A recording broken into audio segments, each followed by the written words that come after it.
Alors, vous pouvez me décrire un petit peu votre activité? Donc mon activité, je suis exploitant agricole, producteur de céréales sur le plateau des Grandes Terres. J'exploite 65 hectares de culture. Sur ces 65 hectares, je fais différentes cultures, dont du blé. Le blé, je le livre à un meunier qui le transforme en farine. Et pour avoir une traçabilité sur le plateau des Grandes Terres, je récupère ces farines que je transforme en pain cuit au feu de bois. Voilà.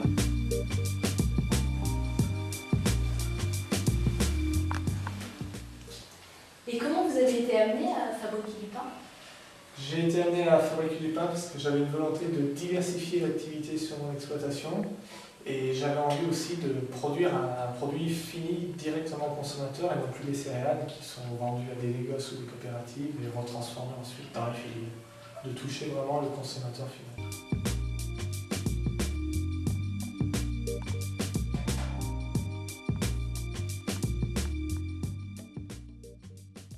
Parce qu'une farine, il faut savoir que c'est un assemblage d'une vingtaine de variétés de blé différents. Donc ce qu'on appelle blé différent, c'est terroirs et variétés différentes. Avec ça, ils font une farine dans laquelle ils sont capables de dire d'où viennent exactement les blés de tel et tel producteur. Donc moi, j'utilise des farines issues de la filière du champ fourni, c'est comme ça que ça s'appelle. Et je fais du pain cuit au feu de bois sur le vin liquide. La farine, donc, elle m'est livrée de manière régulière et j'utilise que cette farine-là. Et je l'agrémente soit de lardon, soit un petit peu de complément de farine de maïs, soit de noix, pour faire un petit peu des pains fantaisie pour diversifier la gamme. Donc le mercredi et vendredi matin, je fais une fournée le mercredi, une fournée le vendredi. Alors une fournée, ça correspond à un four complet, soit entre 40 et 50 kg de pain. D'accord. Donc une fois que j'ai enfourné, le four a cuit le pain et ensuite le four n'aura plus à cette température pour refaire du pain. Mais avant, dans les campagnes, les boulangers qui cuisaient au feu à bois faisaient une fournée par jour. Et vous avez réussi à fidéliser votre clientèle? Oui, petit à petit, en 2 ans, sans faire spécialement de publicité, simplement de bouche à oreille. Le four à bois n'a pas de thermomètre. De toute façon, le thermomètre, si vous le mettez maintenant avec les flammes, il va vous indiquer 400-500 degrés, ça ne va pas vous indiquer grand-chose. Ce qui fonctionne dans ce four, qui est fait en fait à partir de blocs de terre réfractaires qui viennent de Tain-l'Hermitage dans la Drôme, c'est que ces blocs qui sont noirs au départ parce qu'il y a des dépôts de cendres liés à la combustion. Et une fois que la température remonte, cette cendre elle retourne en combustion.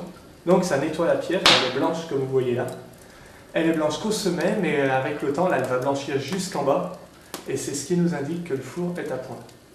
Puis ensuite, le truc, c'est de mettre un petit peu la main. Puis avec l'habitude, on sent quand ça grille le dessus de la main, plus ou moins. D'accord. Et quand tout est blanc, c'est à quelle température?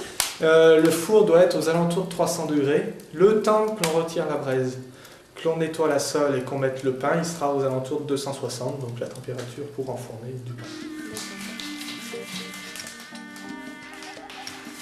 Donc voilà, on repousse la chaleur sur les côtés pour bien que la flamme parte d'en bas pour aller en haut et chauffe le four. C'est une carrière qu'ils extraient de la terre, enfin de la roche brisée, qu'ils mettent dans des moules, qu'ils cuisent, je crois, à 1500-1800 degrés. Donc ils forment ces blocs que lorsqu'on ensemble constituent des fours. Mais je crois que ça existe depuis 150 ans, c'est les fours faïoles. Le vin liquide, c'est tout simplement autant d'eau que de farine, 50-50. Ce qui me reste, on appelle ça le chef. Il faut toujours qu'il en reste d'une fois sur l'autre. Donc pour ma fournée de mercredi, je vais prendre une portion de chef pour 2,5 portions de farine, 2,5 portions. Donc il se conserve au frigo. D'accord. Parce que justement, autrement, il pousserait trop vite et ça me casserait. Donc la seule machine que j'ai là, c'est le pétrin, pour pétrir la pâte. Parce que pétrir à la main, un petit peu trop dur et compliqué. Puis ça fait quand même 200 ans que le pétrin mécanique existe, donc il n'y a pas de raison de s'en priver. Donc je pétris la pâte ici, je travaille sur une table, forcément. Et le pain pousse sur ce qu'on appelle des couches. Ça, c'est ce qu'on appelle des couches, c'est des toiles de lin. En fait. Pourquoi des toiles de lin? Parce que la pâte ne colle pas sur les toiles de lin et respire. Quand vous les faites au maïs et au lardon, vous les rajoutez dans la pâte? Voilà, dans la pâte, farine de maïs, j'en mets 30%. D'accord.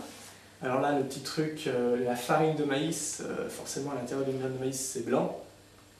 mais il y a un colorant jaune parce que les gens voient un épi de maïs jaune, donc il faut que le pain soit jaune. Et puis pain au lardon, donc je rajoute des lardons dans la pâte, tout bêtement. D'accord. Et avant de les enfourner, on les signe, la signature, ils appellent ça les boulangers, un coup de lame de rasoir.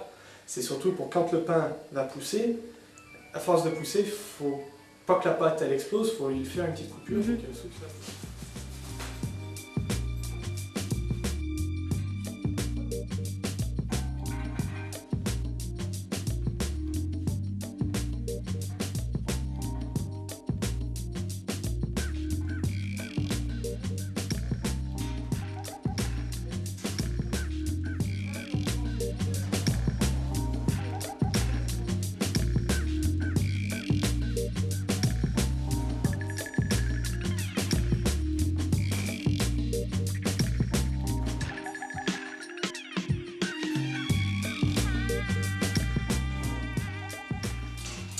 Donc là, ça a deux fonctions.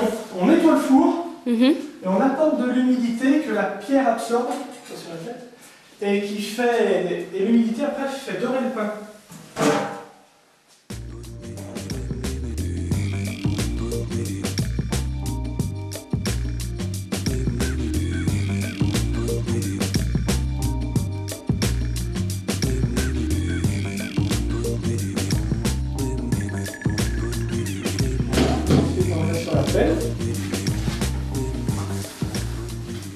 Et sur la pelle, on met des coups de lame afin de permettre à la levée de bien se faire et de faire des jolies croûtes de pain. Donc là, le pain, il est en train de lever, donc il est très délicat. Il faut pas les pâtons, il ne faut pas les brasser comme une brute, il faut les prendre délicatement, sinon ils s'écroulent. D'ailleurs, on voit quand je mets les coups de lame, ils s'affaissent. Ouais. Et le fait d'aller à la chaleur, les levures, ça les agace. Donc elles poussent, et il fait tellement chaud qu'elles meurent. Donc c'est pour ça qu'il arrête de monter. En même temps, quand il mettait un four en route, il s'en servait pendant 4 jours. Il finissait par faire sécher la tisane. Il faut à peu près une 30-35 stères de bois rien que pour le four par an. Par exemple, ce gros tas là, ça correspond à une année? Ouais. D'accord. Ouais, je pense. Donc les coups de lame se sont ouverts parce que le pain est gonflé. Et quand il est cuit, il sonne le creux. C'est bon, c'est cuit. Et là-dessous, quand j'ai façonné le pain, c'est la soudure ça. Et la D'accord. soudure se met toujours dessous, parce que si on la met dessus, elle s'éclate, elle s'explose.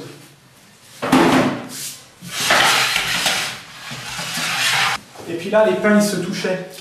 Ah oui. Ils laissent de la mie, ça s'appelle des bouches. Des pains D'accord. à bouche. J'ai du lardon, du maïs et du classique. Un lardon et puis... Un lardon plutôt long, plutôt rond. Oh, long. Long. C'est possible. 1,82. Allez, puis je vais te laisser. Alors vous venez tout le temps acheter votre pain là? Oui, bien sûr.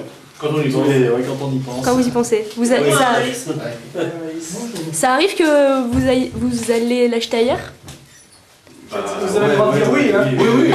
Ah oui, il en fait pas tous les jours. Il en fait tous les jours. D'accord. C'est ça ces paysans. Ça se lève le matin à 8h. Ah là là.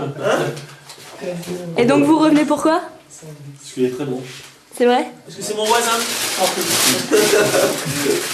Ta femme m'avait dit Ouais. un long classique. Ouais, et qu'est-ce que t'as d'autre? J'ai du lardon et du maïs. Les lardons. Mets-moi un petit, pardon. Un petit lardon comme ça.